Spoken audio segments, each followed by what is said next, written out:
Bueno, y vamos a empezar con el tema de hoy, que es aminoácidos y proteínas. Entonces, para arrancar, hablando un poquito, a ver de qué saben de sus saberes previos, vamos a hablar de las proteínas primero. ¿Qué se acuerdan de haber estudiado alguna vez o qué se les viene a la mente cuando hablamos de proteínas? ¿Dónde encontramos proteínas en la naturaleza? Prácticamente En los todo. alimentos. En los alimentos, sí, siempre vamos por el mismo lado, que es el...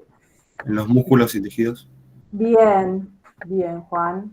En los La músculos. queratina del pelo puede ser. ¿Pelo me dijiste qué? La queratina del pelo. La queratina del pelo, sí, es una proteína que está justamente en el pelo, en las uñas, en la piel. Como enzimas y proteínas plasmáticas. Bien, bien, están refilados, comisión 3. Chicos, vamos a hacer papelones hoy me parece, ¿eh? Vamos, pónganse las pilas. Carla. Hoy vienen con ganas los míos. Nos vienen a humillar, profe. No, es para dar el buen ejemplo. Está bien. Aparte, Tienen amenazados. claro, me imagino. No, igual pensemos, ¿no? Que son poquitos. Vinieron los que estudian, nosotros no vienen. Eso también hay que, acá Sí. vienen todos. Bueno, basta. Vamos a dejar de comparar, que feo eso. No se compara entre los hijos, horrible. Bueno, vamos entonces al tema que nos compete. Entonces estamos diciendo, primero, alguien creo que Euge tiró al principio, dijo en los alimentos, y ahí me gustaría ahondar un poco y especificar un poco, porque nosotros ya habíamos hablado cuando hablamos de lípidos, de hidratos de carbono, también, ¿no? En los alimentos hay lípidos e hidratos de carbono. Pero yéndonos para el lado de la nutrición y la dieta nuestra, ¿no? Cuando nosotros decimos, bueno, estoy un poco gordito, no quiero comer tanta grasa, tanto hidrato, ¿qué como? Más proteínas, ¿no? ¿Y qué es proteína? Digo, voy y pido 1 kilo de proteína, no. No. Carne, huevo. Carne. ¿Cómo? Específicamente carne. Claro, igual También que la carne. legumbres. Legumbres también, sí. Ajá.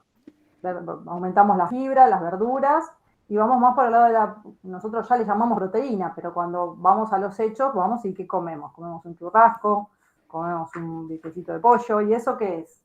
Para nosotros es comida proteica, pero ¿qué era antes de estar en nuestro plato? Seres vivos. Animales. ¿Qué parte del animal? Músculos. Músculos. Músculo, muy bien. Entonces, cuando hablamos de proteínas, hablamos de funciones estructurales, como me dijeron, el pelo, las uñas, en la queratina específicamente.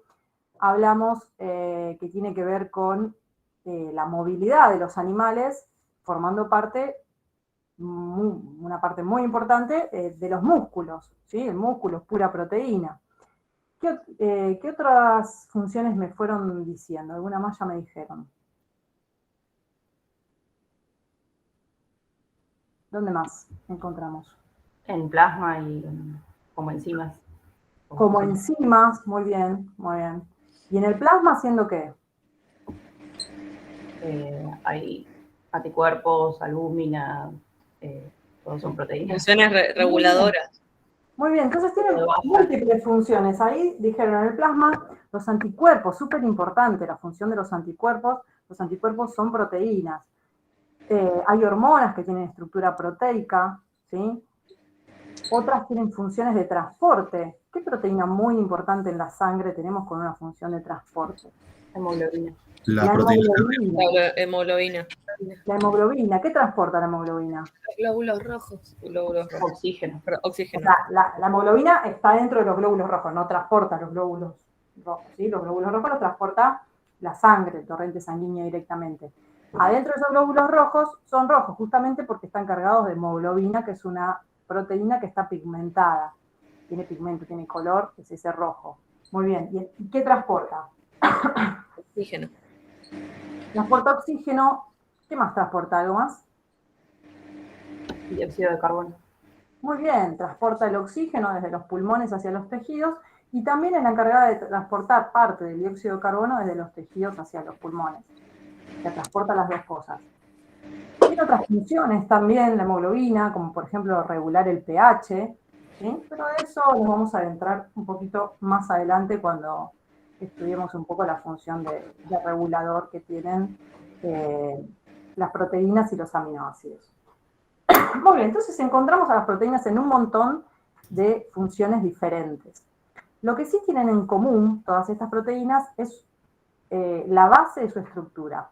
La base de su estructura es una cadena lineal de aminoácidos. Entonces ahí nos vamos a meter bien en el tema de los aminoácidos. Es decir, cualquier proteína está formada por aminoácidos que se unen uno al lado del otro, ¿sí? Y después esa cadena, que en un principio es una cadena lineal de aminoácidos, puede ir tomando diferentes formas. Los aminoácidos alejados, que están alejados en esa cadena, se pueden interrelacionar y hacer que esa cadena se pliegue, y ahí van a tomar distintas formas, y esas formas son las que van a determinar las funciones de cada una de esas proteínas. Pero vamos a empezar por el principio, que es analizar la estructura de los aminoácidos. A ver, ¿qué les suena? La palabra ya les está diciendo algo. ¿Que tiene amina? Tiene una parte amino y tiene una parte ácida. Very good, muy bien, muy bien. Entonces vamos a escribir acá en el pizarrón la estructura general de un aminoácido. Vamos a escribir las letras.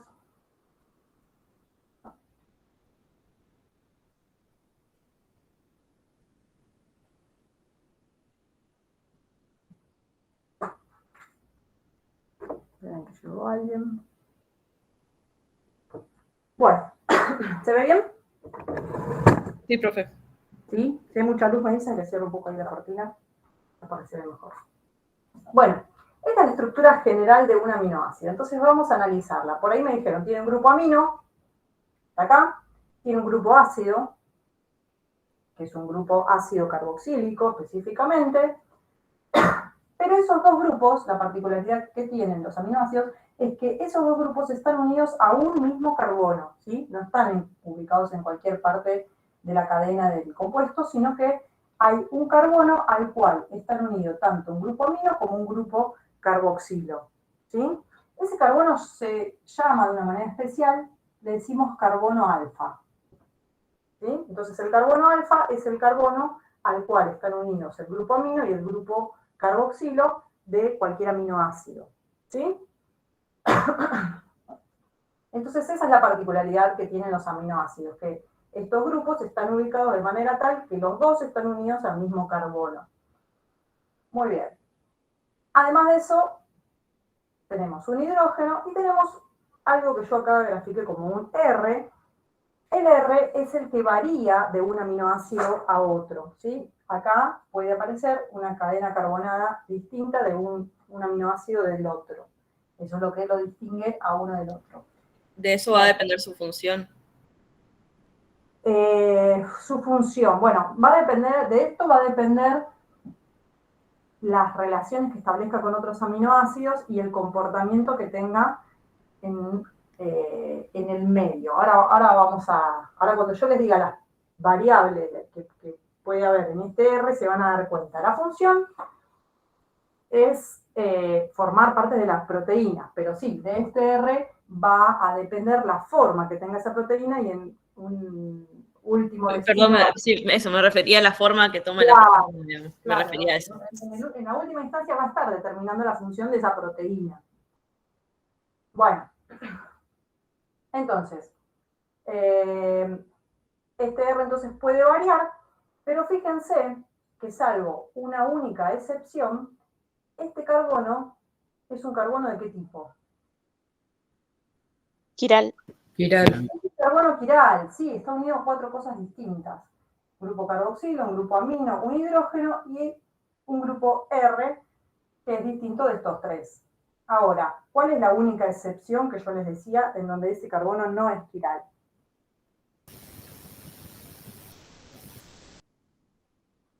Cuando R está sustituido por un hidrógeno. Claro, muy bien, muy bien.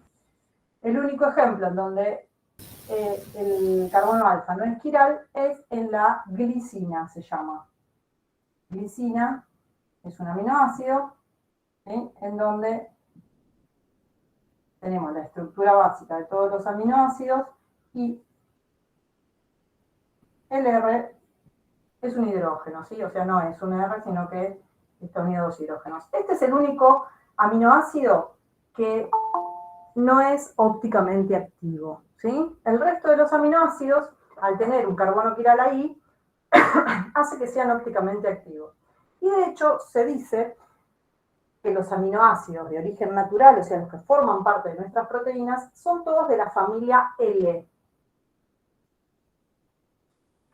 ¿Qué quiere decir? Que formulando en Fischer el aminoácido de manera tal que el grupo funcional más oxigenado esté en la vertical de arriba, ¿sí?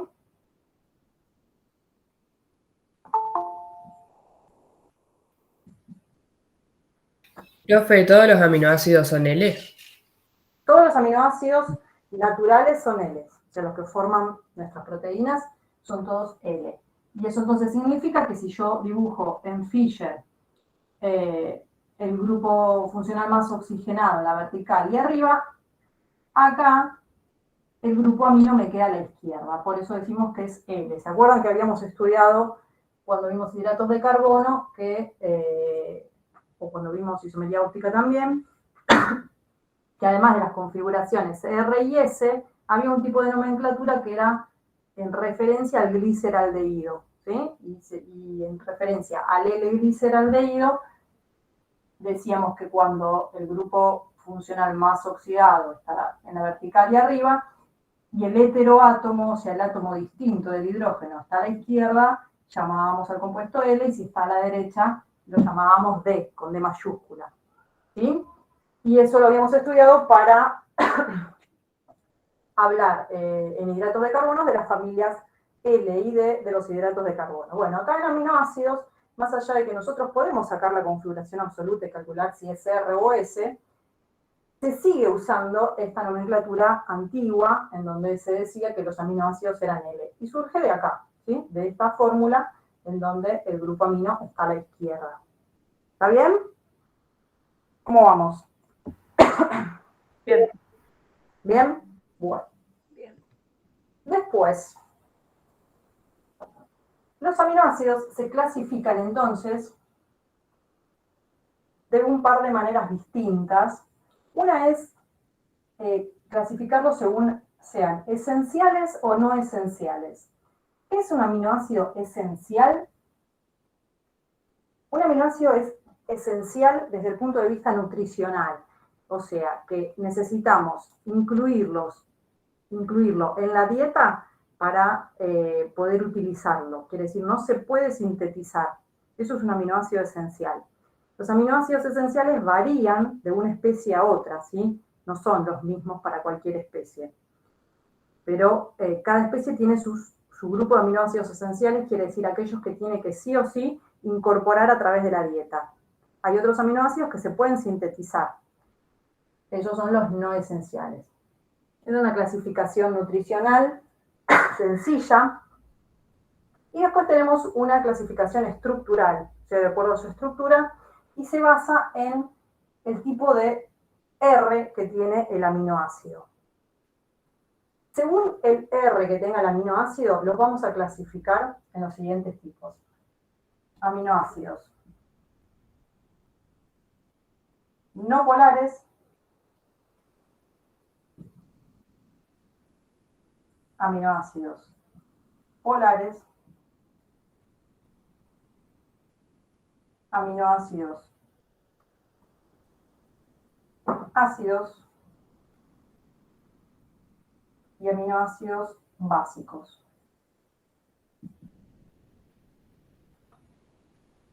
¿Sí? Estos polares y no polares entrarían dentro de una clasificación que diríamos que son neutros, ¿sí? Porque no son ni ácidos ni básicos, son neutros, pero dentro de su neutralidad pueden ser polares o no polares. Y ahí ahora vamos con algún ejemplo de cada uno, así lo van agarrando.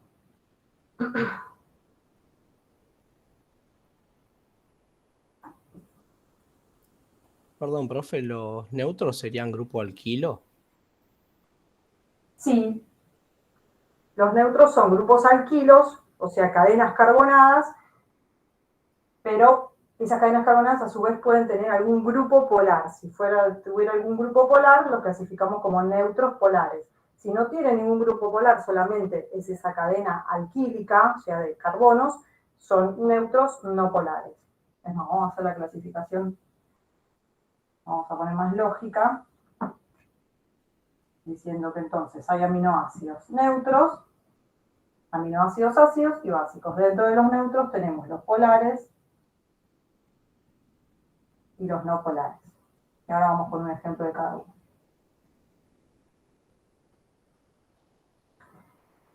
Entonces, vamos con un neutro polar. Vamos a agarrar.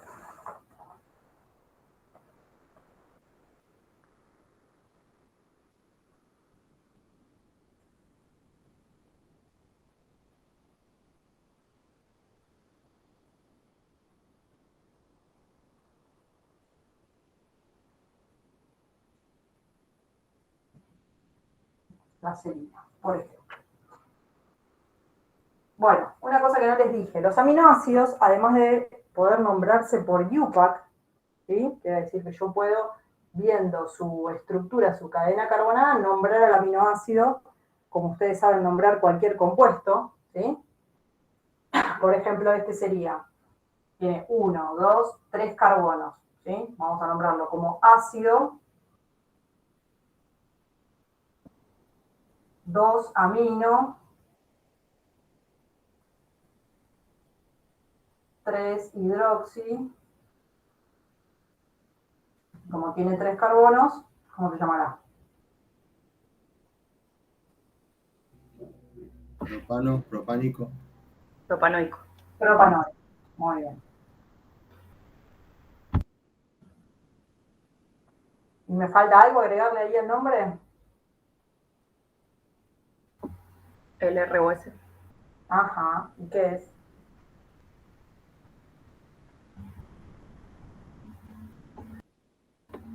Dos R.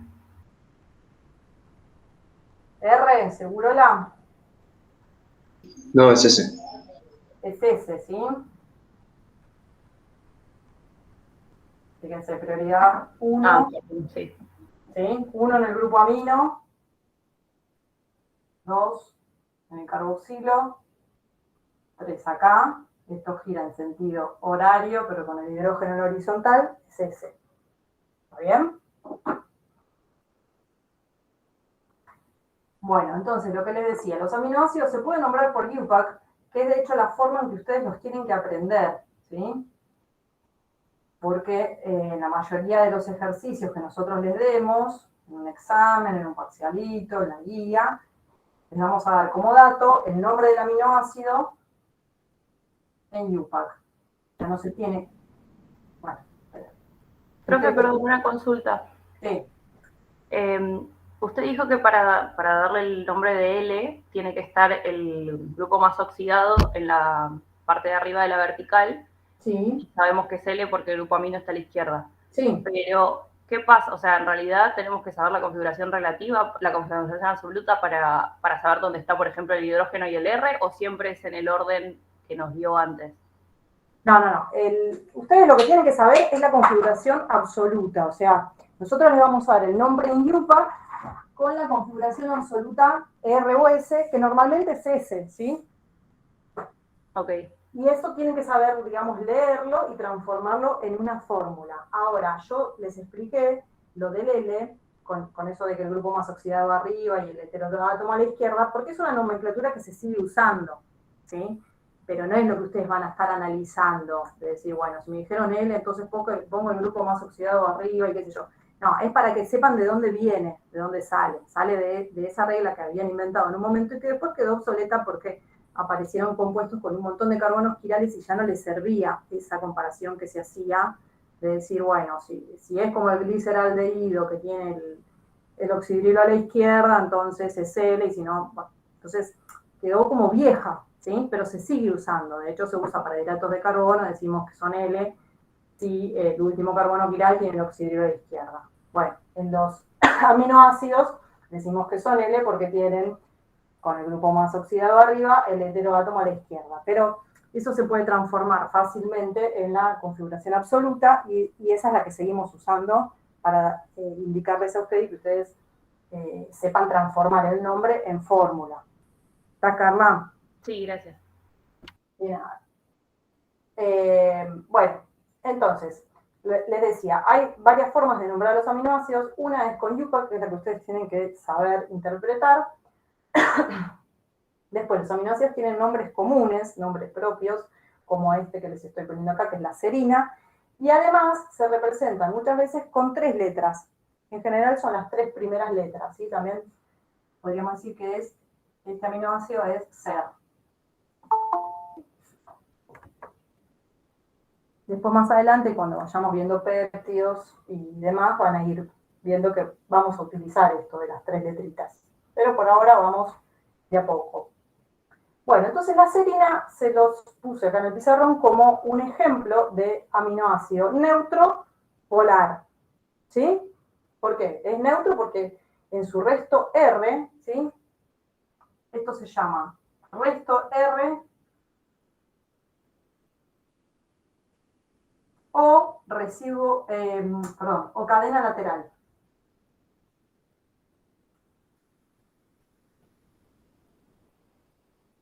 ¿Sí?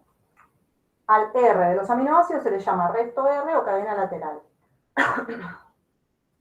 Bien. En la cadena lateral no tiene ni grupos ácidos ni grupos básicos, así que la serina es un aminoácido neutro y es polar porque tiene un oxidrilo, ¿sí? Tiene un grupo polar en esa cadena lateral. ¿Estamos? Perdón, ¿la puedo repetir? Sí. Estamos poniendo ejemplos de aminoácidos según la clasificación que los clasifica de acuerdo al resto R o cadena lateral, o sea, las características estructurales de esto, que es lo que distingue un aminoácido del otro, porque esta parte de arriba es toda igual para cualquier aminoácido. Entonces lo clasificamos en neutros cuando en ese resto R no hay grupos ni ácidos ni básicos, ¿sí? Por eso decimos que es neutro. Pero dentro de los neutros podemos tener polares y no polares. Este es polar porque tiene un grupo oxidrilo, ¿sí? Que son polares. Voy con el ejemplo de un aminoácido neutro, no polar, para que sí ya vayan entendiendo la diferencia.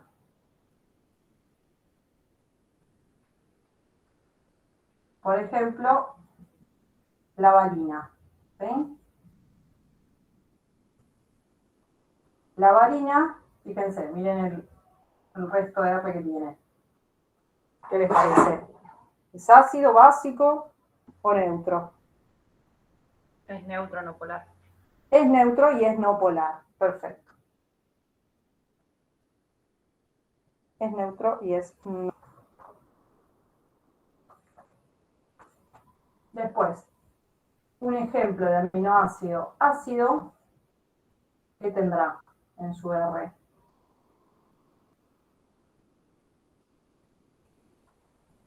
Un grupo ácido. Un grupo ácido, ¿sí? Por ejemplo, el ácido aspartico.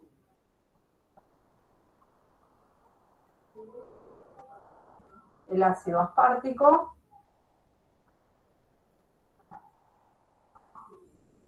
tiene en su grupo R otro grupo carboxilo, ¿sí? Por eso lo clasificamos como aminoácido ácido.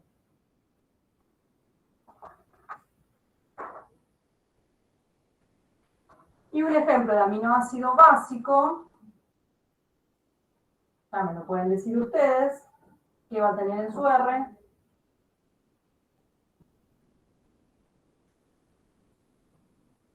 ¿Qué va a tener en su R? Otro grupo amino. Otro grupo amino, muy bien.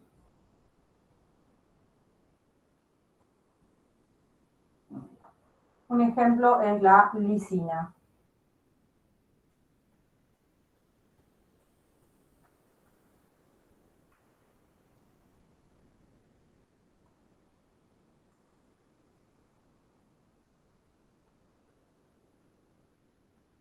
Muy bien.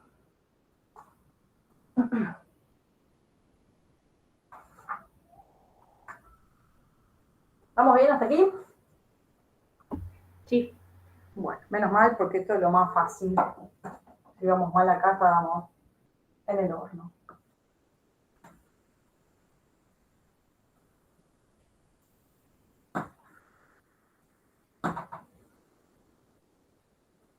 Vamos a hablar un poco de las propiedades físicas de los aminoácidos. Hasta ahora estuvimos hablando un poco de la estructura química,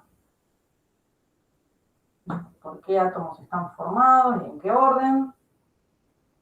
Y ahora vamos a ver qué consecuencias físicas tiene esa estructura. Entonces primero los voy a hacer pensar un poquito. Voy a hacer, como venía haciendo hasta ahora, la estructura del aminoácido. Vamos a hacer la alanina. La alanina es un aminoácido que tiene en su resto R un metilo. Entonces, ¿cómo lo clasificarían según lo que ya aprendieron? Neutro no polar. Muy bien. La alanina es un aminoácido neutro no polar. Perfecto. Ahora, si yo me imagino este aminoácido un pH relativamente neutro, ¿está bien como lo formulo, como lo vengo formulando? Piensen en lo que saben ustedes de lípidos, de hidratos de carbono. No Cuando- faltaría. A ver, Sería dale, Ro. poner las bases conjugadas. Poner las bases conjugadas. A ver, así como está, ¿qué le modifico? El grupo allá arriba del ácido. El carboxilo, ¿qué le hago? Se le va el protón, entonces queda la base conjugada. ¿Sí? Y el grupo amino termina en amonio. Muy bien, excelente. Esto ya lo saben ustedes porque lo venimos estudiando en lípidos, lo venimos estudiando en hidratos de carbono, que siempre les hacemos la misma pregunta. Les decimos, bueno, y a pH fisiológico, ¿cómo estarían las cargas? ¿Cuál es la carga neta? ¿Sí?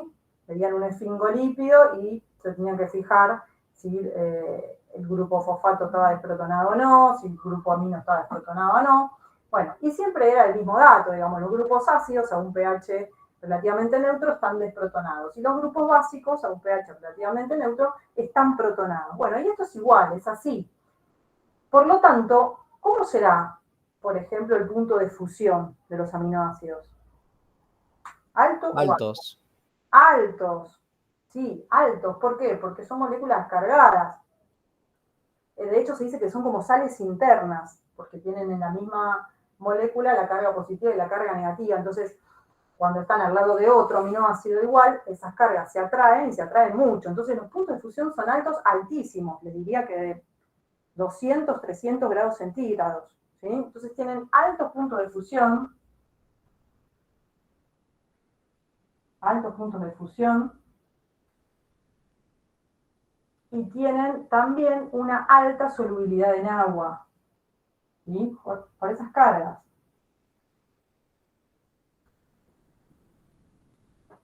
Alto punto de fusión y alta solubilidad en agua.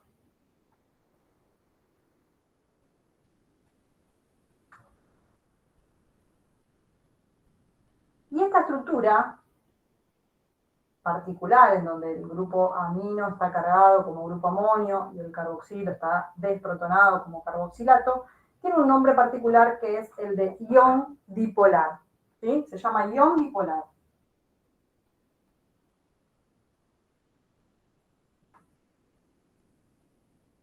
O también se le suele llamar Zwitterion, que es una palabra alemana que indica lo mismo, ¿sí? Que es un ion porque tiene carga, pero tiene un dipolo dentro de ese mismo ion. Tiene una carga negativa y positiva en la misma molécula. Una pregunta que no me quedó bien claro. ¿Por qué tiene altos puntos de fusión y solubilidad? Por esto mismo, porque dentro de la misma molécula tenemos carga negativa y carga positiva ahí cerquita, y eso hace que se atraiga muchísimo con otra molécula idéntica, ¿sí? Que tiene también una carga negativa y una carga positiva. Funcionan como sales, ¿sí? Que las sales tienen altos puntos de fusión, ¿sí? Y por la misma razón tienen alta solubilidad. Vieron que las sales eran infinitamente solubles. Bueno, estos compuestos son muy, muy solubles también.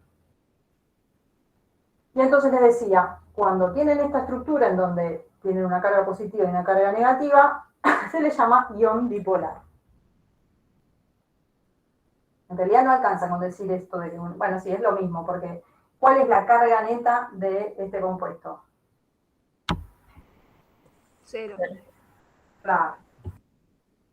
El ion bipolar entonces tiene carga neta 0 y tiene carga positiva y negativa.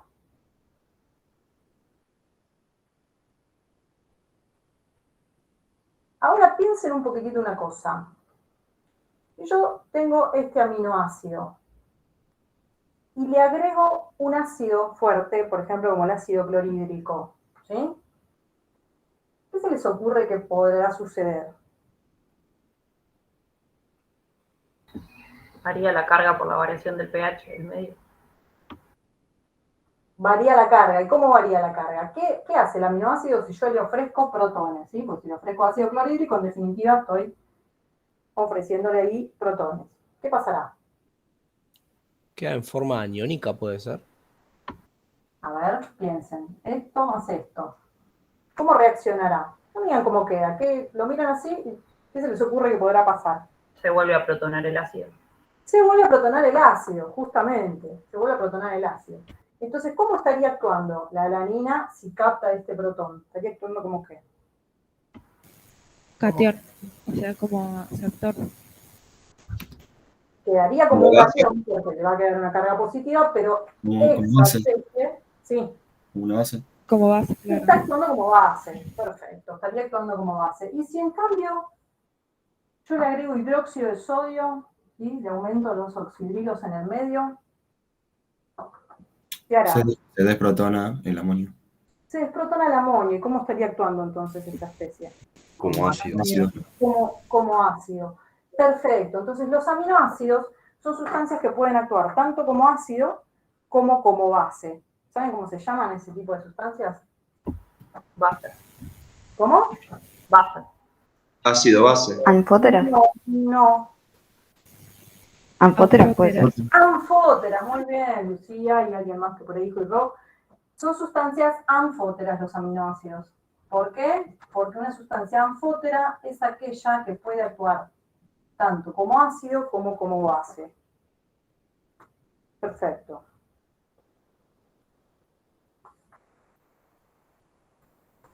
Perfecto. Muy bien, y ahora que saben todo esto,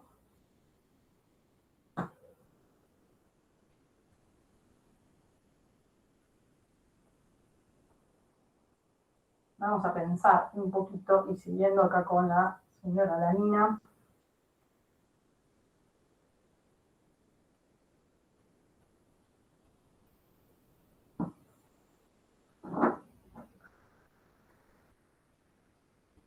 ¿Se acuerdan qué es el pH? ¿Saben qué es el pH?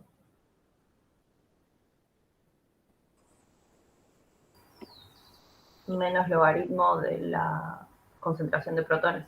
Bien, vamos a ponerlo. Entonces el pH es el logaritmo negativo de la concentración de protones que muchas veces se expresan como hidronios. ¿Conocen el catión hidronio? Sí. ¿Saben de dónde surge? Es agua protonada. Claro, es lo mismo, es decir, lo mismo, ¿sí? Porque estamos hablando que esto es en un medio acuoso, pero si en un medio acuoso, alguien me había dicho es el menos logaritmo de la concentración de protones. Muy bien, pero los protones no están sueltos así, sino que si están en un medio acuoso van a estar unidos a una molécula de agua, que también el agua es una sustancia anfótera. ¿Sí? El agua puede comportarse como ácido como base. Y captó este protón, ahí se estuvo comportando como ¿qué? Base. Como base, muy bien, y se transformó en su ácido conjugado, que es el ion hidronio. Muy bien, es lo mismo, si yo pongo así o si pongo pH es el menos logaritmo de la concentración de protones, es lo mismo. Son dos maneras distintas de expresar lo mismo. Bueno, y ustedes me lo están diciendo, entonces el pH es una manera de expresar ¿qué cosa? El La grado de... acidez. Acidez. Claro, es una manera más práctica de expresar la concentración de protones o hidrones. ¿Por qué digo más práctica? Porque si nos remontamos al CBC y a lo que alguna vez estudiaron, se acordarán que la concentración de protones o de oxidrilos en el agua tenía valores muy bajos, ¿sí? En el orden de la notación científica. Entonces, como eso era poco práctico, se aplicó este operador matemático, que es eso, el pH, un operador matemático, pH no, el P, digamos, que nos habla de la acidez de una solución con un número que nos resulta más familiar, ¿sí? Entonces, ¿cuál era el pH de la neutralidad? 7. Muy bien, 7. Y decíamos que de 7 para arriba Es pH básico. eran pHs básicos, hasta 14 iba la escala, y de 7 para abajo eran pHs ácidos, o sea, en una solución que tiene un pH de 4, pongamos pH igual a 4, ¿qué predominan? ¿Los protones Los o los protones. oxígenos? Los protones. Los protones, sí, porque este operador matemático es un operador inverso, o sea que a menor pH, mayor concentración de ácido, ¿sí? Entonces, acá tenemos muchos protones, ¿sí? Alta concentración de protones. Y de este lado de la escala tenemos baja concentración de protones. Y esto como un repasito para que cuando empecemos ahora a profundizar en el tema de los aminoácidos no se encuentren perdidos o no tengan errores importantes de estos conocimientos previos, los van a necesitar. Bueno, entonces, ya vimos que los aminoácidos se pueden comportar tanto como ácidos como bases, que a un pH relativamente neutro los encontramos como iones bipolares. Ahora, si yo me imagino el aminoácido a un pH muy bajo, ¿no? Recordemos esta escala, un pH muy bajo significaba abundancia de protones en el medio, ¿sí? Entonces yo voy a hacer acá la alanina,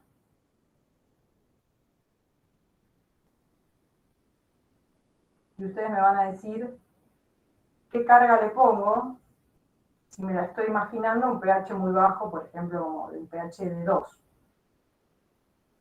o de 1, un pH 1, por ejemplo. ¿Qué hago? Así como lo venía yo formulando cuando hablábamos solamente de la estructura de los aminoácidos. ¿Le modifico algo acá? El grupo amina como amonio. Claro, el grupo amino como amonio.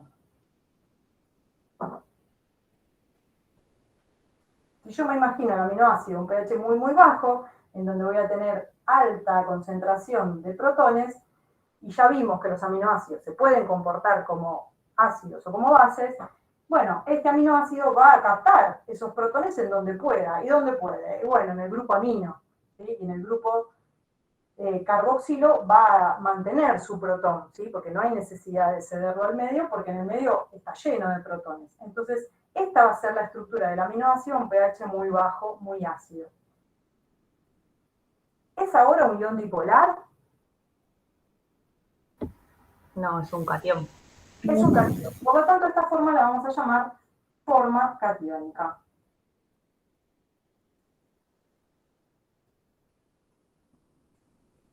¿Sí? La forma catiónica, ¿qué carga neta tiene? +1. Tiene una carga neta +1. Muy bien. Muy bien. Ahora, imaginando esta forma catiónica en un medio acuoso, vamos a ver, o les cuento yo, que este grupo ácido, el carboxilo, ¿era un ácido fuerte o un ácido débil? Ácido débil. Es un ácido débil. ¿Qué significaba eso? Comparémoslo, un ácido fuerte, ¿qué le pasaba? Yo disuelvo un ácido fuerte en agua Se disuelve completamente en anión y Se catión. disuelve completamente, se separa el protón del cloruro, si fuera un ácido clorhídrico, por ejemplo, se disocia completamente. Eso es un ácido fuerte. Un ácido débil es un ácido que parte de la estructura original se disocia y parte queda como al principio, ¿sí? En un equilibrio. Por eso yo acá hago una flechita doble y voy a decir, me falta poner el agua, y voy a decir que este aminoácido, esta forma catiónica en agua, va a estar en equilibrio con otra forma, que ¿cómo será? Esta parte está igual, esta parte está igual. ¿Qué le pasará a este grupo carboxilo si estamos diciendo que es un ácido débil? Yo lo pongo en un medio acuoso. Queda en su forma conjugada, puede ser. En su forma de base conjugada, sí. Eso. Lo que va a suceder es que parte de este compuesto va a ceder su protón al agua, generando hidronios. ¿Sí?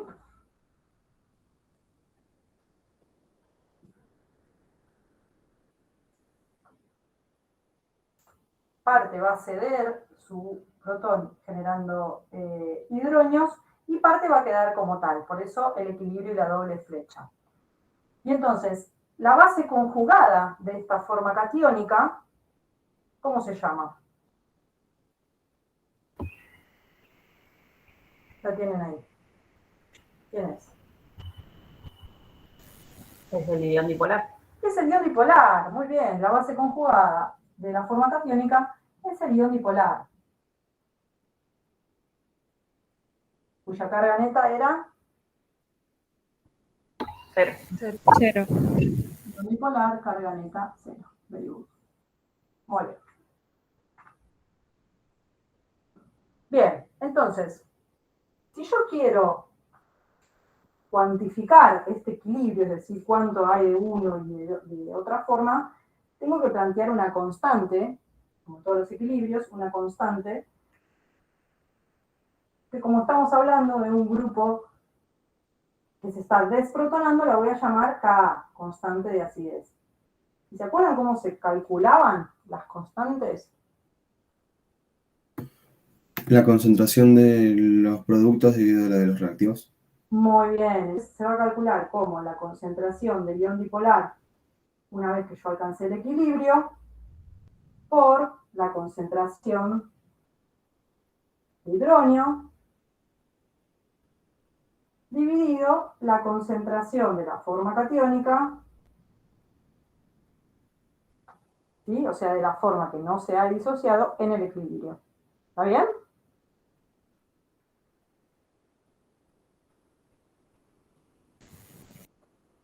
Bueno, yo les cuento. Esto está calculado, estas constantes están calculadas para todos los aminoácidos, ¿sí? Y para la alanina es de 4,5 por 10 a la menos 3. No importa el número, ¿sí? Yo lo estoy usando como ejemplo. Quiere decir, ¿cuánto se va a disociar la forma catiónica de la alanina en agua?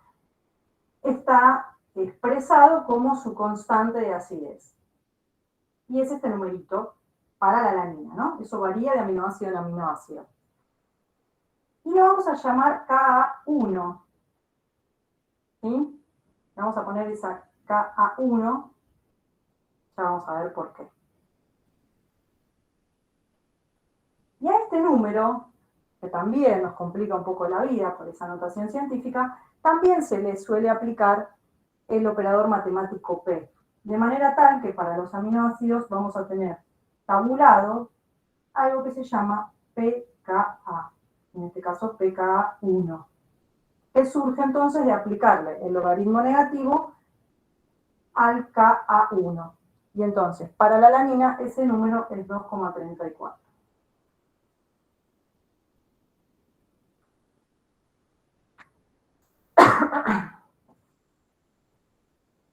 Bueno, este número, 2,34, el pKa1, entonces es un número que se relaciona con la desprotonación ¿de quién?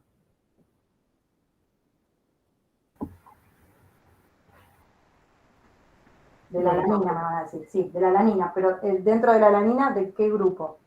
Del grupo ácido, del Del grupo carboxilo. carboxilo, sí. Entonces, cuando ustedes vean en una tabla el pKa de todos los aminoácidos, cuando vean que dice pKa1, van a saber que ese pKa1 se está refiriendo a la desprotonación del grupo carboxilo. ¿Sí? ¿Y por qué yo hago hincapié en esto de que hay una constante de acidez 1? Ya verá también. Una constante 2. Muy bien, muy bien. Very clever. Entonces vamos a ver de dónde sale esa Ka2.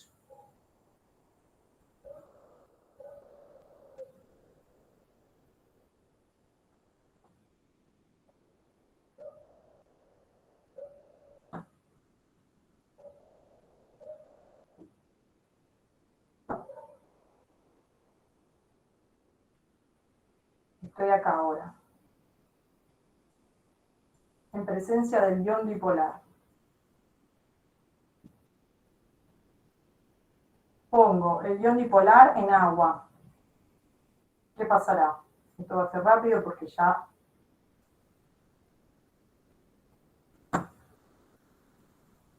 tienen el mecanismo aceitado. ¿Qué pasará? Se desprotoniza el grupo amonio. Claro, se desprotona, se dice, Ros, sí. Se desprotona el grupo amonio, ¿sí? Porque ahora el grupo carboxilo ya está desprotonado, pero bueno, yo tengo un grupo que también puede ceder protones al medio. Entonces, si yo estoy en presencia del ion dipolar, parte de ese ion dipolar, ¿sí?, va a ceder el protón del grupo amonio y va a quedar como que. Igual, pregunta. Amino. Una pregunta. ¿Por qué en el ejercicio anterior se desprotonó primero el ácido en lugar del amonio, que ya tenía un protón de más? Buena pregunta. Eso es así porque la estructura del compuesto hace que sea así, ¿sí? O sea, partiendo de la forma catiónica, ¿sí?, es la estructura queda mucho más estable si se desprotona el carboxilo que si se desprotona el amonio. Acuérdense que cuando se desprotonaba el grupo carboxilo, la base conjugada, ¿cómo se estabilizaba? De cualquier compuesto con un grupo carboxilo estoy hablando, ¿eh? ¿Por qué los ácidos carboxílicos eran ácidos? Porque la carga se estabilizaba entre los dos oxígenos.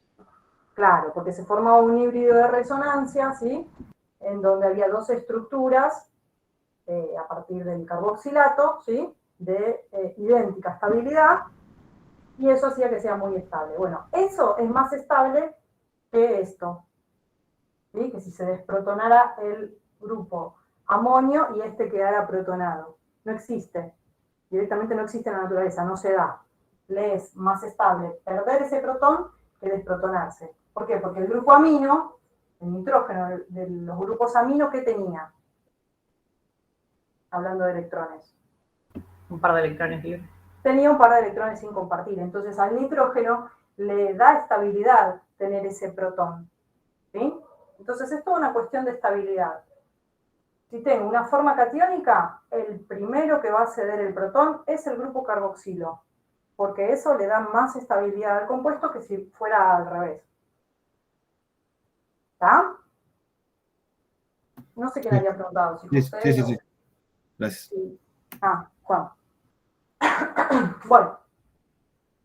Entonces, volviendo a esta situación en donde, bueno, ya se perdió el protón del grupo carboxilo, tenemos la forma de ion dipolar. ¿Esta especie está en agua? Bueno, ahí sí. Si no hay otro que pueda ceder el protón, este grupo amonio, parte va a ceder. Parte no, parte va a quedar así, porque el grupo amino es básico. Pero parte se va a ceder. Y entonces se va a generar un equilibrio entre estas dos especies. Esta especie nueva que aparece acá, ¿qué carga neta tiene? -1. -1. ¿Y cómo se llamará entonces? Aniónica. Bien, esta es la forma aniónica.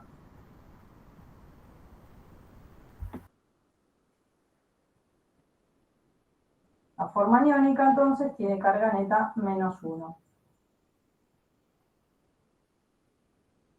Bien, y este equilibrio también se puede cuantificar.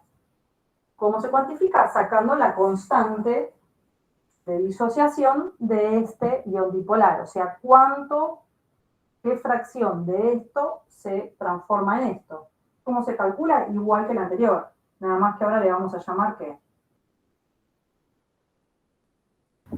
K2. Claro, si había una Ka1 era porque hay una Ka2. Esa Ka2 se va a calcular como, me dirán ustedes.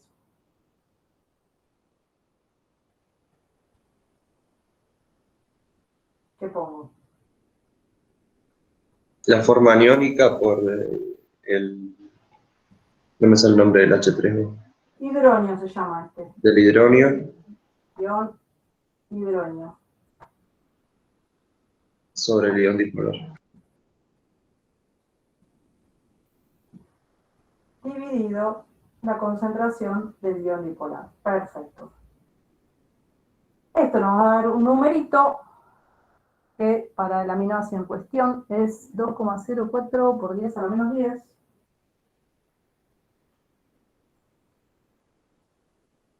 Y si le aplicamos el menos logaritmo a ese numerito, nos va a dar el pKa2 de la alanina, que es 9,69.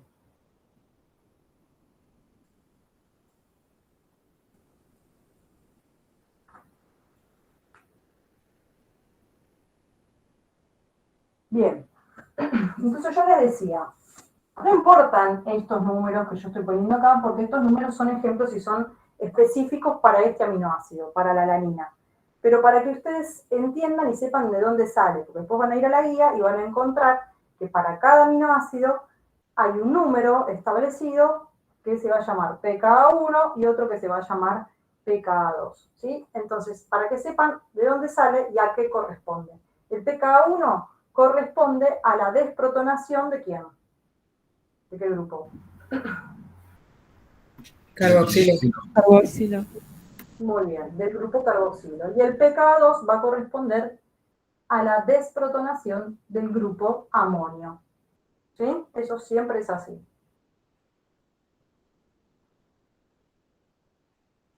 Muy bien.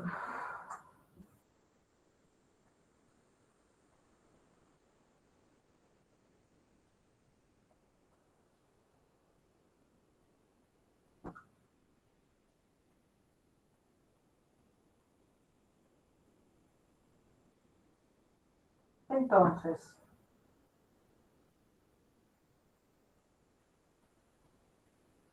ahora, pHs bajos, o sea, pHs ácidos, en donde la forma predominante del aminoácido, ¿cuál será?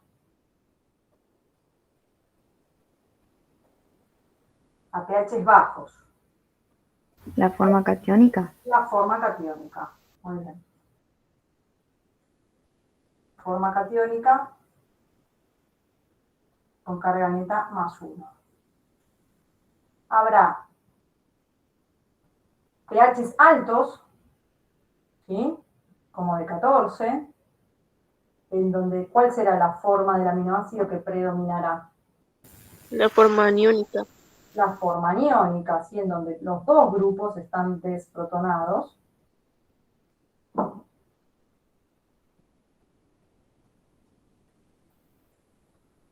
Y habrá pHs intermedios,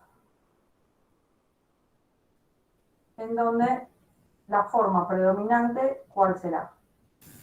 Ion dipolar. La de ion dipolar. Perfecto.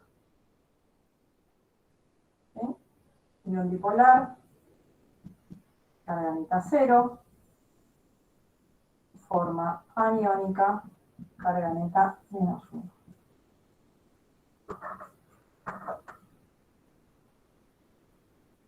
De acá a acá vamos a pasar en cercanías del pH de desprotonación del grupo carboxilo, o sea, rondando el 2,34. ¿Sí? Y de acá a acá vamos a pasar en cercanías del pH de desprotonación del grupo amonio. Ahí por 9,69.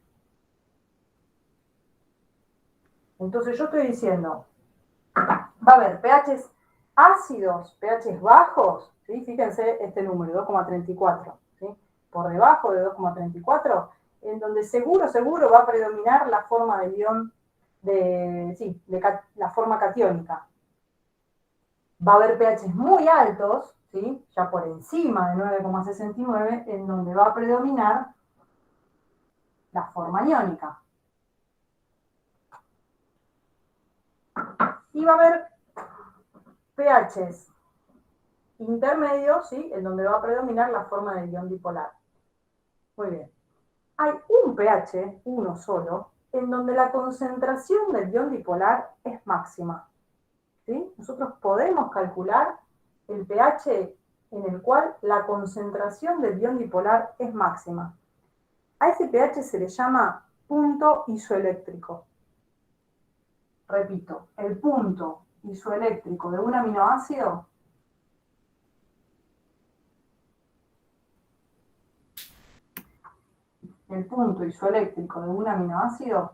es el pH en el que la concentración de ion dipolar es máxima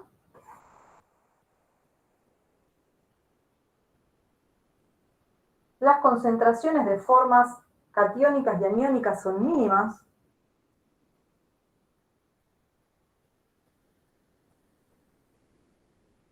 la solubilidad es mínima,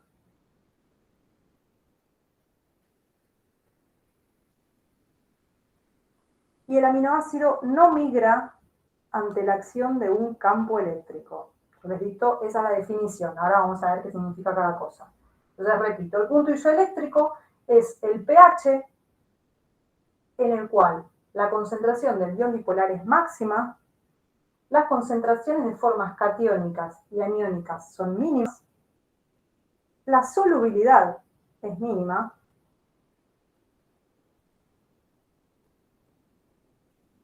y el aminoácido en cuestión, o el péptido o la proteína, porque este punto isoeléctrico vale para todas las moléculas que estén compuestas por aminoácidos, el péptido en cuestión no migra ante la acción de un campo eléctrico.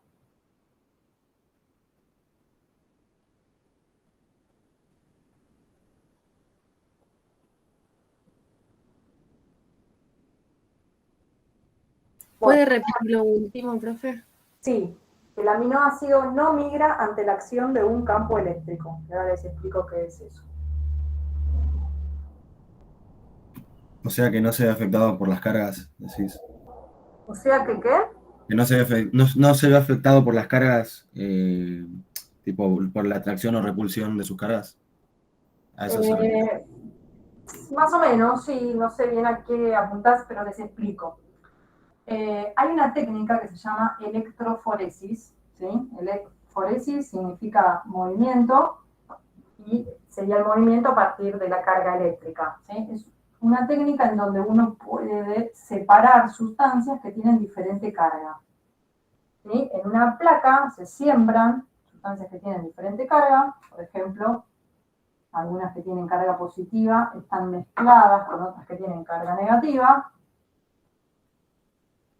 ¿Sí? Yo la siembro en el centro de esa placa y la expongo a la acción de un campo eléctrico. Ahí está la definición. Entonces, quiere decir que de este lado tengo un polo negativo, por ejemplo, y de este lado tengo un polo positivo. ¿Sí? Entonces, ¿qué se les ocurre que pasará? ¿No se mueve? No, con esta mezcla que yo inventé acá, ¿no? Esta mezcla donde tengo cargas positivas y negativas. La expongo a la acción de un campo eléctrico, ¿sí? ¿Qué les ocurre que pasará? Las negativas van hacia la izquierda y las positivas a la derecha. Muy bien, las positivas van a migrar para allá, se van a correr, ¿sí? Se va a formar una manchita por acá, mientras que las negativas van a ser atraídas por el polo positivo, ¿sí? Se van a mover y van a aparecer por acá. Y ya la mezcla no va a existir más. Entonces, la electroforesis me permite separar sustancias que tienen carga para después medirlas, ¿no? Esas son técnicas de laboratorio. Por ejemplo, se usa para determinar los porcentajes de las distintas inmunoglobulinas en el suero. Se separan por su carga, ¿sí? Se forman distintas franjitas y de acuerdo a dónde se quedan depositadas, se miden y ahí se determina cuánto hay inmunoglobulina A, de otras inmunoglobulinas, etc. Pero no importa, la idea es que ustedes entiendan que es una técnica que entonces sirve para separar sustancias que están cargadas. Y esto venía a la definición del punto isoeléctrico, que es el pH, en donde tenemos la concentración máxima de ion dipolar, y decíamos, el compuesto no migra ante la acción de un campo eléctrico. ¿Por qué? ¿Cuál es la carga neta del ion dipolar? 0. 0, ¿sí? Entonces el ion dipolar se va a quedar acá. Si yo en esa mezcla tenía cierta cantidad de ion dipolar mezclada con formas aniónicas y formas catiónicas, ¿sí? Los someto a una electroforesis y se me van a separar de esta manera, porque las formas catiónicas van a tener carga positiva y van a migrar hacia el cátodo, justamente, esto se llama cátodo. Y las formas aniónicas, que tienen carga negativa, migran hacia el ánodo. Esos términos son términos que se suelen confundir frecuentemente, ¿sí? Pero justamente los nombres de forma catiónica y forma aniónica se los da hacia dónde migran, ¿sí? Entonces, como a veces eso los confunde, ustedes si tienen que poner hacia dónde migra, pueden decir migra hacia el polo positivo o hacia el polo negativo, y ahí no se van a confundir nunca, ¿sí? Pero se llaman así, el negativo se llama cátodo porque justamente hacia él migran las formas catiónicas. El positivo se llama ánodo porque atrae las formas aniónicas. Bueno, listo. ¿Está muy difícil? ¿Cómo vimos? No, igual, disculpa. Entonces, el punto isoeléctrico es cuando no se ve afectada, sino que se queda en el medio. Se queda en el medio, no migra ante la acción de un campo eléctrico. ¿Por qué? Porque no tiene una carga neta que haga que se vaya para un lado o para el otro. ¿Sí? La carga neta es 0. Igual, bueno, yo entiendo, son todos conceptos nuevos, ¿sí? Metiendo acá el tema de cargas y pH, y ahora peor porque nos vamos a meter con buffer en un rato. Que bueno, las estamos introduciendo por primera vez, entonces tómenselo con calma, ¿sí? Porque a medida que vayamos avanzando y podemos hacer algunos ejercicios y demás, van a ir a empezar entendiendo, quiero creer. Pero digamos, si por ahora se sienten medio perdidos, es bastante normal. No se alarmen tanto. Bueno, entonces yo les decía, el punto isoeléctrico, les di la definición y les decía que lo podemos calcular. Lo podemos aprender a calcular. ¿Cómo se calcula el punto isoeléctrico? Ese pH en el cual la concentración del ion dipolar es máxima. Se calcula promediando los pKa que nos dejan en el medio al ion dipolar. ¿Qué quiere decir? Que si yo planteo todos los equilibrios posibles de un aminoácido, por ejemplo acá planteo los equilibrios posibles de la alanina, puede tener una forma catiónica, que una vez que cede el protón del grupo carboxilo se transforma en ion dipolar, que una vez que cede el protón del grupo amonio se transforma en forma aniónica. Y no hay otra cosa, ¿sí? No hay otra especie que pueda existir de este aminoácido, son estas tres. Entonces, para calcular el pH en el cual la concentración del ion dipolar es máxima, lo que tengo que hacer es promediar los pKa que me dejan en el medio al ion dipolar. ¿Sí? Entonces, ¿cómo calcularía el punto isoeléctrico de la alanina? Hago pKa1 más pKa2 dividido 2. Esto es lo mismo. Es decir, 2,34 más 9,69 dividido 2. Por lo tanto, el punto isoeléctrico de la alanina, ¿cuánto es?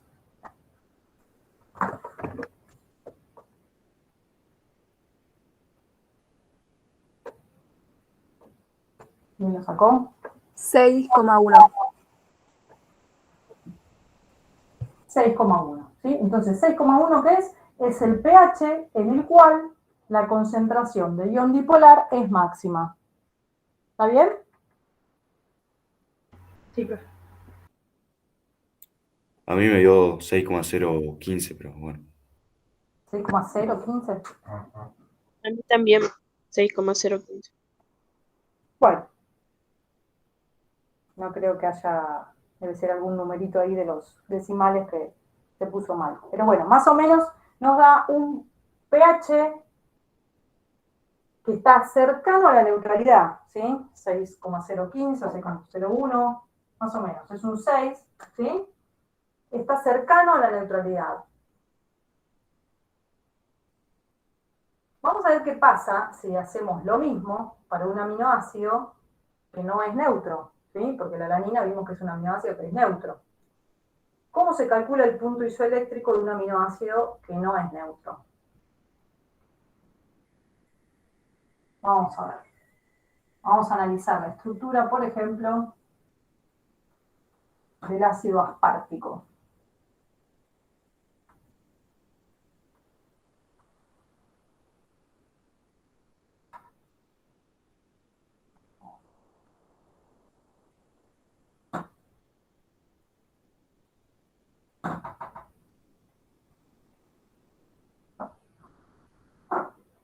Me voy a imaginar, el ácido aspartico, acuérdense que era este.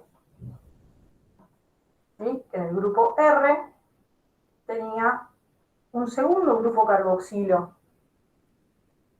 Muy bien. ¿Cuál es la carga neta de esta especie? Más 1. Más 1. Más 1. Una forma catiónica con carga neta más 1. Muy bien.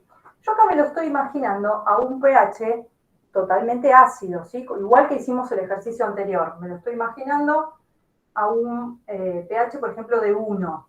¿Sí? Entonces, vayan ahora a la guía de trabajos prácticos, serie 10, aminoácidos y proteínas, y van a ver que en el ejercicio 4 tienen una tabla. ¿Están por ahí? ¿La guía?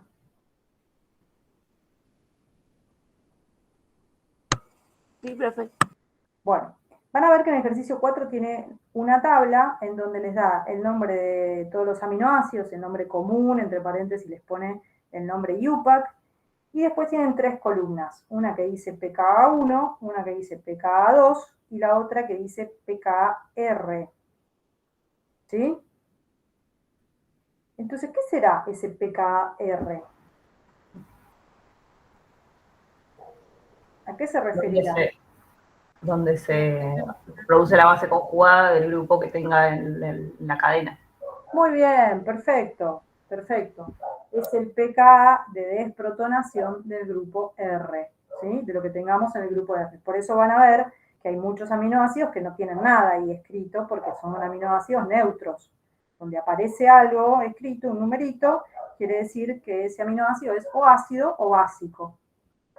Entonces, vayamos al ácido aspartico, ¿sí? Que es el primero que aparece con pKr, ahí, para que lo encuentren rápido. Entonces, ahí vamos a tener los datos de todos los pKa que necesitamos. Fíjense, el pKa más chiquitito que aparece de los 3, ¿cuál es? El pK1.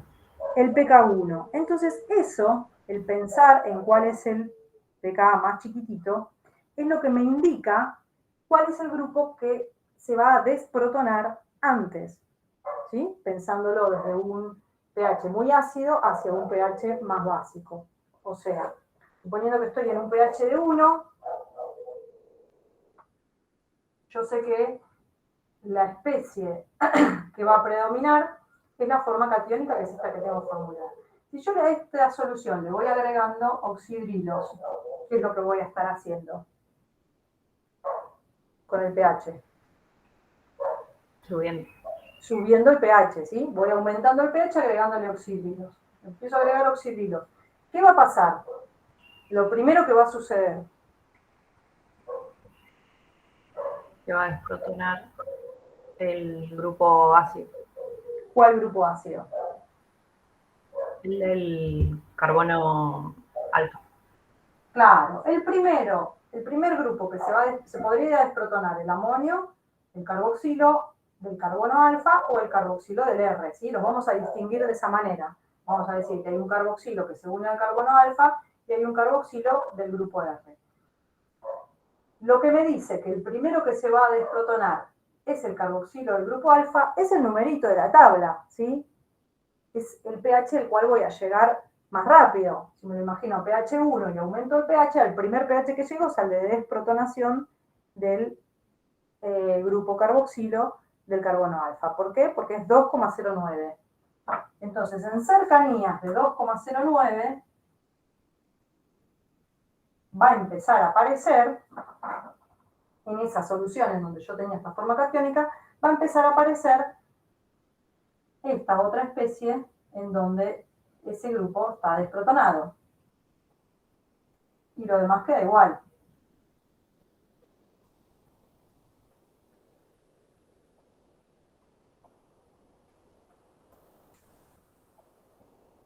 ¿Y qué carga neta tiene esta nueva especie?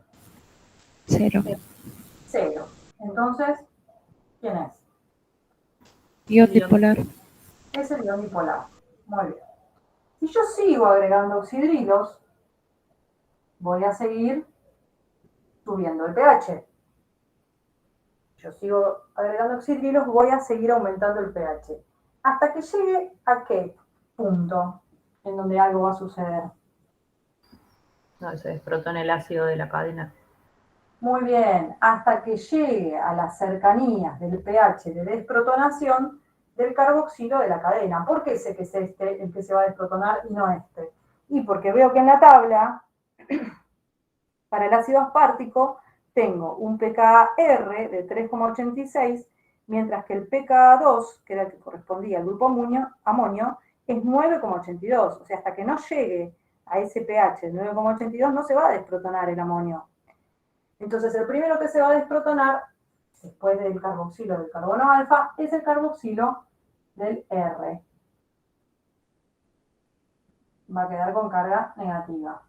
Este va a seguir como estaba y este va a seguir como estaba. Muy bien. ¿Cuándo pasó esto? Y bueno, en cercanías de 3,86. Y esta forma, ¿qué carga tiene? Neta. -2. No, perdón. -2. -1. -1, ¿sí? Porque estas dos se compensan y me queda una negativa sola. Entonces es una forma aniónica de carga neta -1. ¿Y termina acá la historia?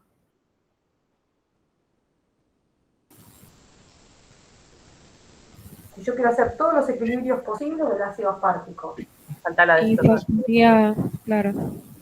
Me falta un equilibrio más, ¿sí? El equilibrio que hay entre la forma aniónica -1 y la otra especie que va a aparecer cuando se desprotone el grupo amonio.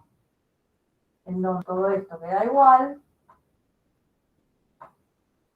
pero ahora tengo desprotonado el grupo amonio. Y por lo tanto, la carga neta de esa especie, ¿cuál será? -2. No. -2. -2, -3. ¿sí? -2, porque esta queda en 0, la del amonio queda en 0. Entonces, quedan las dos cargas negativas de las bases conjugadas de los ácidos carboxílicos. -2. es otra forma aniónica, se llama igual. Se llama forma aniónica menos 2. Esta es forma aniónica menos 1. ¿Y cómo llegué hasta ahí? ¿Cómo pasé de la menos 1 a la menos 2? Agregando qué cosa a la solución. H azul. ¿Qué le agregué? Lo mismo que venía agregando, ¿sí? Oxidrilos. O sea, basificando el medio, aumentándole el pH. ¿Sí? Agregándole oxidrilos, logro que el pH suba hasta la cercanía de desprotonación del grupo amonio, que según la tabla es 9,82. ¿Sí? ¿Qué son estos numeritos que estoy poniendo en azul entonces?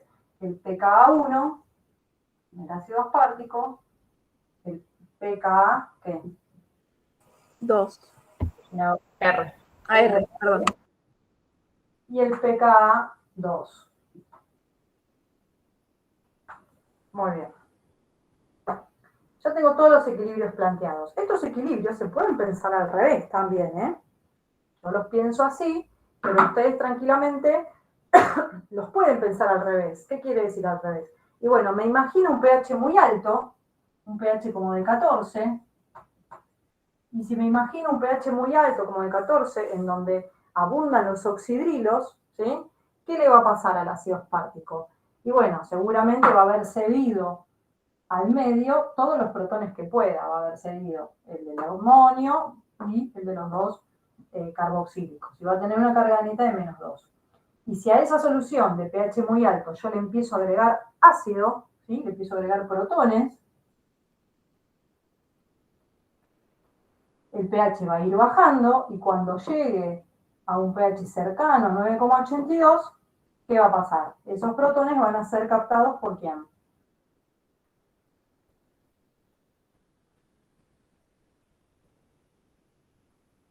Por el ácido carboxílico. No, si yo estoy pasando de esta forma a esta forma.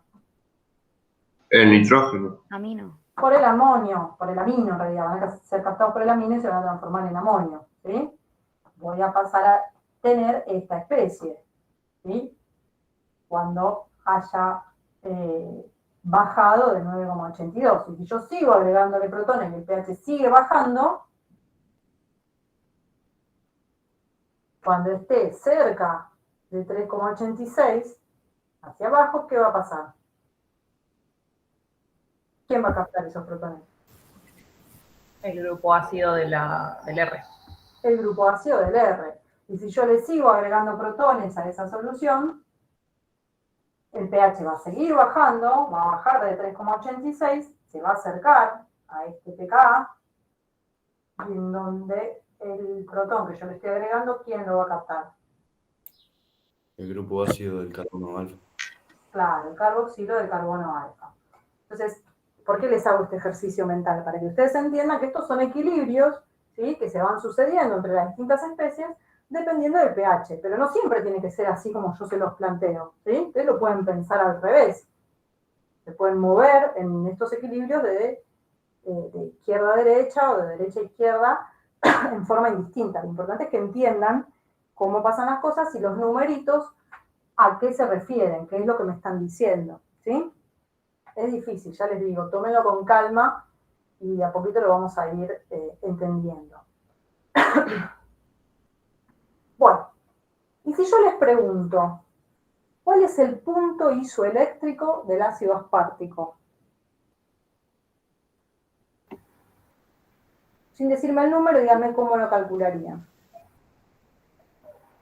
2,09 más 3,86 más 9,82 dividido 2. ¿No sería el promedio entre la primera forma aniónica y la forma catiónica? O sea, el promedio entre la suma del pK1 más pKr dividido 2. Eso, bien Carla, es así. No tengo que promediar los tres, porque yo les dije, cuando vimos para la alanina, les dije, el punto isoeléctrico se calcula promediando los pKa que me dejan en el medio al ion bipolar. ¿Sí? Me tomé el trabajo de decírselos así, porque sabía que había otros aminoácidos en donde no había solamente 2 pKa. ¿Sí? Porque si no, si fuera solo para la alanina, les diría, bueno, el punto isoeléctrico se hace promediando los pKa. pero no es siempre promediando los pKa, es promediando los pKa que dejan en el medio al ion dipolar. ¿Está bien?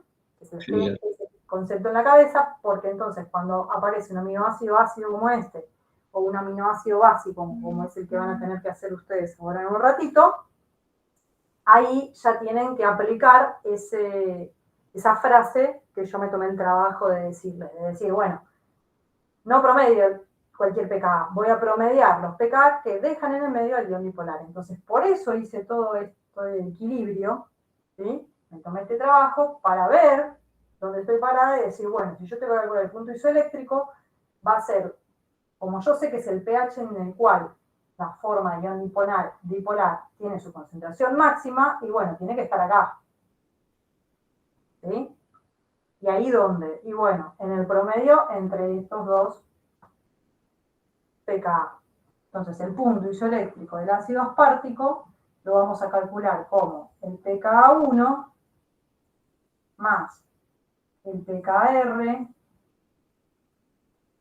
dividido 2. ¿Está bien?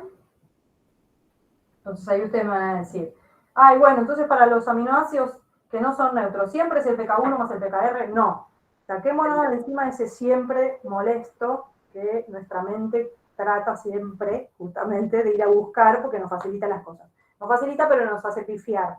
Entonces, acá no existe el siempre. Acá existe plantear el escenario y elegir lo mejor de acuerdo a lo que yo tengo que hacer. Entonces, si estoy en este aminoácido que es ácido, bueno, se da que lo que tengo que promediar es el pK1 con el pKr. ¿Por qué? Porque son los dos pKa que me dejan en el medio el ion dipolar. Listo, entonces cada aminoácido es un análisis distinto. El pK1 en este caso es 2,09 más 3,86, que es el pKr, dividido 2. Y esto da tanto como 2,97. 2,97. Bueno, ese es el punto isoeléctrico del ácido aspartico. Entonces noten que cuando calculamos el punto isoeléctrico de un aminoácido neutro como la alanina, ¿cuánto nos había dado? ¿Se acuerdan? Aprox. 2,01. ¿Cuánto? 2,01. 6. 6, perdón. Claro, 6,01, que es un pH relativamente neutro, ¿sí? Y fíjense, cuando calculamos el punto isoeléctrico de un aminoácido ácido, ¿qué nos da? pH ácido. Un pH ácido, ¿sí? Entonces, ahora los voy a hacer trabajar un poquito a ustedes, y en una mezcla de lo que le vamos a llamar ejercicio y recreo, se van a poner a calcular el punto isoeléctrico de la lisina. Esa es la tarea para el recreo. Tienen que calcular el punto isoeléctrico de la lisina. Entonces, ¿qué van a hacer? Todo, no quiero solamente el numerito. Quiero que formulen la lisina a un pH muy ácido y hagan todos los equilibrios posibles, ¿sí?, que tenga, escribiendo acá abajo cómo se llama la forma y qué carga neta tiene. Y una vez que tienen todos los equilibrios planteados, ahí sí calculan el punto isoeléctrico. ¿Podrá ser? Sí. ¿Se creen capaces de lograrlo? Veremos. Yo creo que sí. Pero entonces, los dejo haciendo eso y nos juntamos de vuelta tipo 11, ¿les parece? Y si lo hacen más rápido, tienen un ratito de recreo. Y Profe, si consulta, ¿usted trabaja con Jamboard o lo hacemos en una hoja y lo vamos pasando? ¿Cómo? No, háganlo para ustedes y después lo ponemos en común acá en el pizarrón. No, yo no trabajo con Jamboard. Ok, gracias. Bueno, entonces dejo de grabar y apago la camarita y el micrófono.